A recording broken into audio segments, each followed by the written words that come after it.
Assalamualaikum warahmatullahi wabarakatuh. Perkenalkan, nama saya Fadil Safai. Di sini saya akan menjelaskan tentang biografi tokoh profesional Pancasialis di Indonesia, yaitu Abikusno Cokrosuyosho.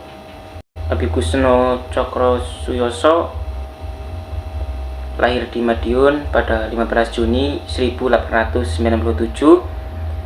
Beliau beragama Islam, kebangsaan Indonesia, kemudian wafat di Surabaya pada tanggal 11 November 1968, kemudian dimakamkan di Taman Makam Pahlawan Surabaya.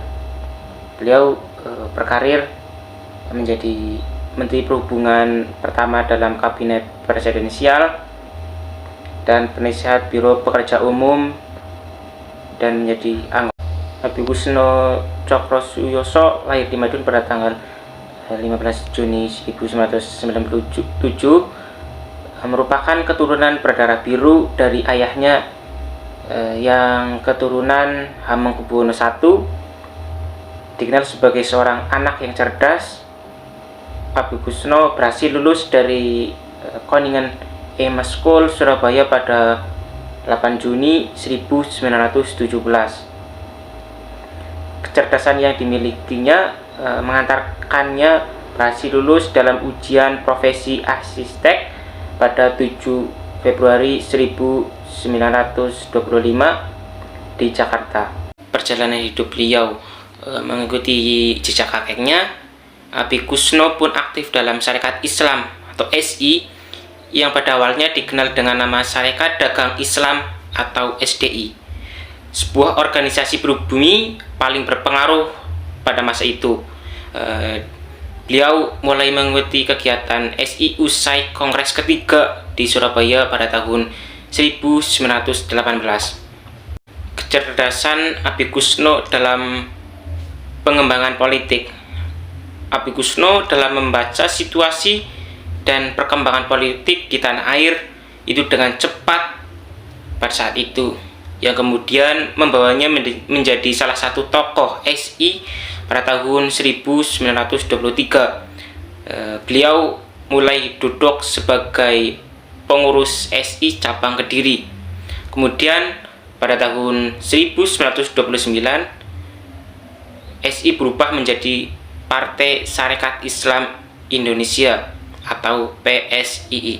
Abikusno Cokrosuyosho 1897 sampai 1968 adalah salah satu bapak pendiri kemerdekaan Indonesia dan penandatangan konstitusi. Beliau menjabat pada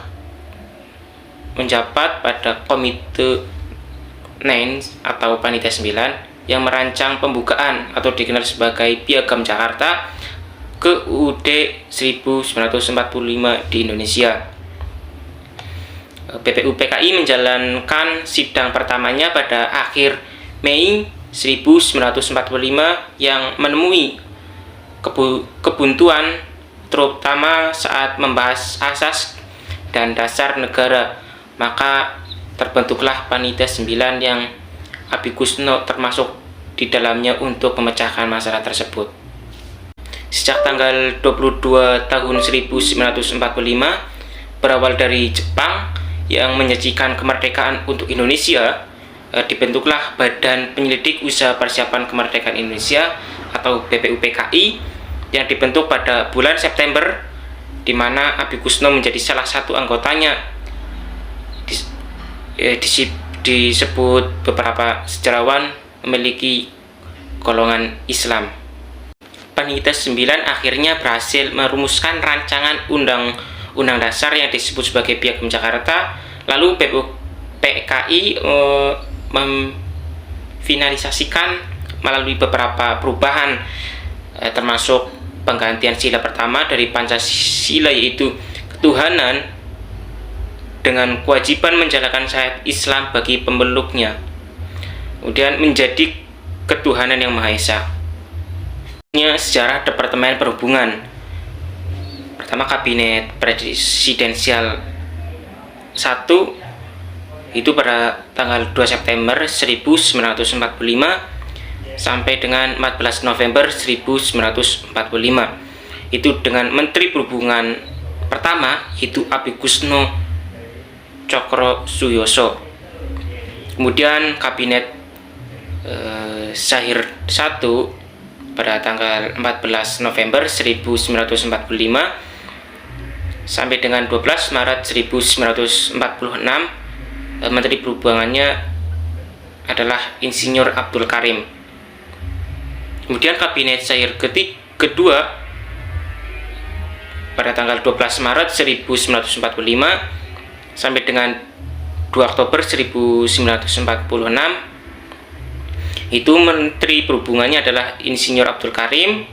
Kemudian Menteri Muda Perhubungannya itu adalah Insinyur Juanda. Pada Kabinet Sahir 3 pada tanggal 2 Oktober 1946 sampai dengan 3 Juli 1947, Menteri Perhubungannya adalah Insinyur Juanda. Sedangkan Menteri Muda Perhubungannya adalah Juanda juga. Jadi dia menjabat pada Kabinet Sahir 2 yaitu menjadi Menteri Perhubungan dan menjadi Menteri Muda Perhubungan. Kemudian Menteri Muda selanjutnya yaitu adalah Setiaji. Lanjut ke Kabinet Amiruddin Syarifuddin 1 pada tanggal 3 Juli 1947 sampai dengan 20 Januari 1948. Itu dengan Menteri Perhubungannya adalah Insinyur Juanda. Rintangan di dunia politik. Abhikusno mengalami masa perpecahan partai menjadi PARII, PII, Barisan Penyandar PSII, dan kelompok Kartosuwiryo. Dalam pemimpin partai, ia pernah menjadi ketua Lejnah Tahfidziyah dan ketua Departemen Ekonomi. Kemudian ia mewakili partai dalam GAPI atau Gabungan Politik Indonesia. Menjelang runtuhnya pendudukan Jepang dan proklamasi kemerdekaan, Abhikusno ikut menandatangani Piagam Jakarta pada 22 Juni 1945 dan kemudian duduk sebagai anggota PPKI atau Panitia Persiapan Kemerdekaan Indonesia. Beliau menjabat sebagai Menteri Perhubungan dalam Kabinet pertama Republik Indonesia pada tanggal 19 Agustus 1945 sampai dengan 14 November 1945. Abhikusno ikut menjadi getah percobaan kudeta dari golongan Persatuan Perjuangan yang dipimpin Tan Malaka bulan Juli 1946. Karena namanya dicantumkan sebagai Menteri Bangunan Umum dalam daftar nama calon-calon menteri dalam kabinet yang hendak dipaksakan kepada kepala negara, terkenal sebagai peristiwa 3 Juli di Jogja. Akibatnya, ia ikut menjadi tahanan pemerintah bersama 145 orang lainnya. Kemudian Abhikusno dibebaskan kembali pada 17 Agustus 1948 pada konferensi meja bundar. Ia duduk sebagai penasehat delegasi Republik Indonesia. Kemudian Abhikusno melewat ke Suriname sehubungan dengan kewarganegaraan 300.000 orang Indonesia yang berada di sana. Perhubungan Republik Indonesia pertama. Abhikusno juga menjadi saksi kemerdekaan Indonesia yang diproklamasikan pada tanggal 17 Agustus 1945 atau 9 Ramadan 1334 Hijriah. Setelah kemerdekaan diproklamirkan, Abhikusno tercatat 2 kali menduduki kursi Menteri Perhubungan. Itu periode pertama.